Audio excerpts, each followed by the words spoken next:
अधिवेशन में पीएम मोदी ने सभी कार्यकर्ताओं का किया अभिनंदन, कार्यकर्ताओं को दिया जीत का मंत्र। बीजेपी के अधिवेशन में बोले पीएम मोदी, कहा हमें सबका विश्वास जीतना है, अगले 100 दिनों में नए वोटरों तक पहुंचना है। सबको जुट जाना है, हर नए वोटर तक पहुंचना है, हर लाभार्थी तक पहुंचना है।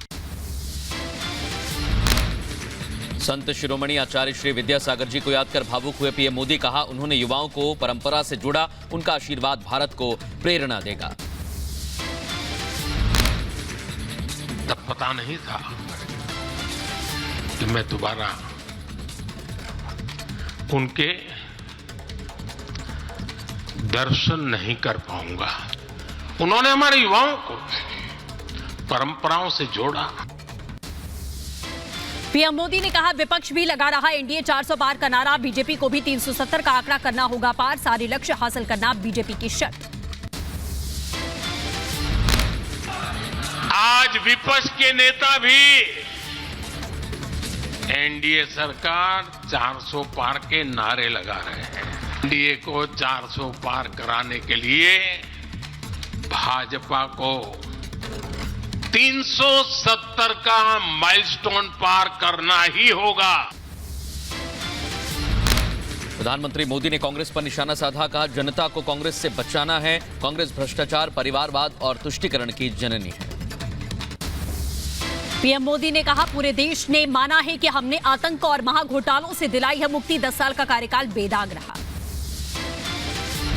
पीएम मोदी ने अपने भाषण में कहा हम राजनीति के लिए नहीं, राष्ट्र नीति के लिए निकले हैं, तीसरा टर्म राष्ट्र नीति के लिए।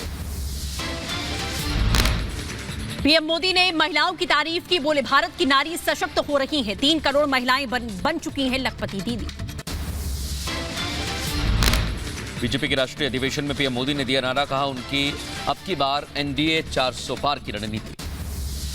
पीएम ने बताया कि राम मंदिर की प्राण प्रतिष्ठा के लिए किया गया 11 दिन का अनुष्ठान, कहा अनुष्ठान के दौरान किया कई धार्मिक स्थलों का भ्रमण, लोगों का मिला स्नेह। विकास को लेकर बोले पीएम मोदी, कहा हम वोट और सीटों के हिसाब से नहीं करते हैं काम, हर क्षेत्र का विकास करना हमारी प्राथमिकता। अधिवेशन में बोले पीएम मोदी, कहा आखिरी गांव हमारे लिए पहले गांव बने, सबका साथ सबका विकास हमारे काम से झलकता है। बीजेपी अधिवेशन में पीएम मोदी का स्वागत जेपी नड्डा, अमित शाह और रक्षा मंत्री राजनाथ सिंह ने माला पहनाकर स्वागत किया। दिल्ली में बीजेपी अधिवेशन में बीजेपी अध्यक्ष जेपी नड्डा का संबोधन, कहा 22 जनवरी का दिन ऐतिहासिक रहा। अधिवेशन में जेपी नड्डा ने किया भगवान रामलला का जिक्र, कहा राम मंदिर था बीजेपी का संकल्प, भारत राम राज्य से हो रहा प्रेरित। बीजेपी अध्यक्ष जेपी नड्डा ने पीएम मोदी की जमकर तारीफ की, कहा पीएम ने देश को एक सूत्र में पिरोया।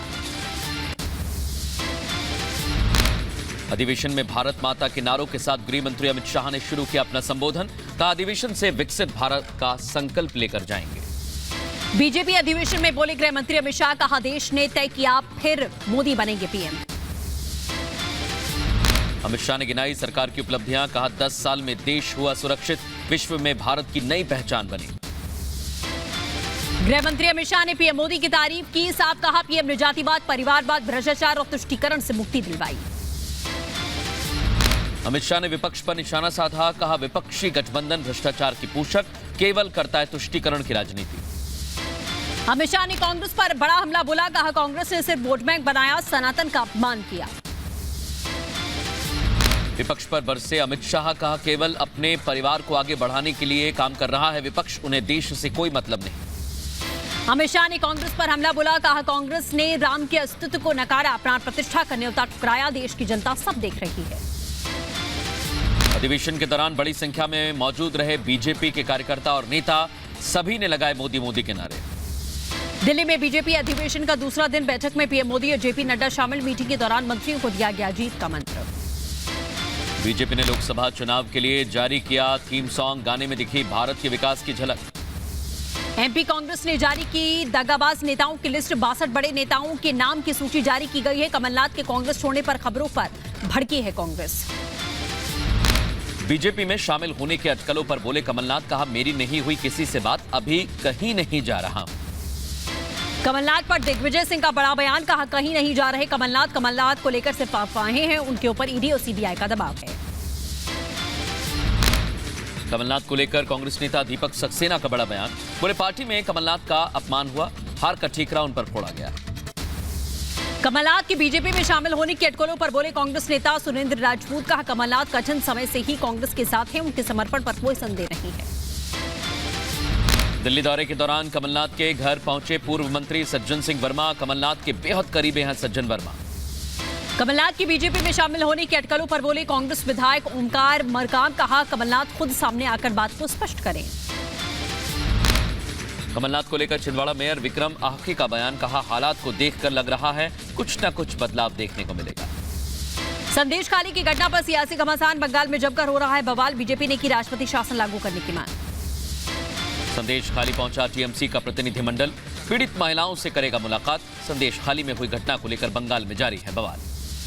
संदेश खाली मामले में एक्शन तेज, दूसरा आरोपी शिबू हाजरा गिरफ्तार, मुख्य आरोपी शाहजहां अब भी फरार। संदेश खाली का दौरा करने के बाद बोली केंद्रीय मंत्री प्रतिमा भौमिक, कहा संदेश खाली तो एक है लेकिन ममता बनर्जी ने हजारों संदेश खाली बना रखे हैं।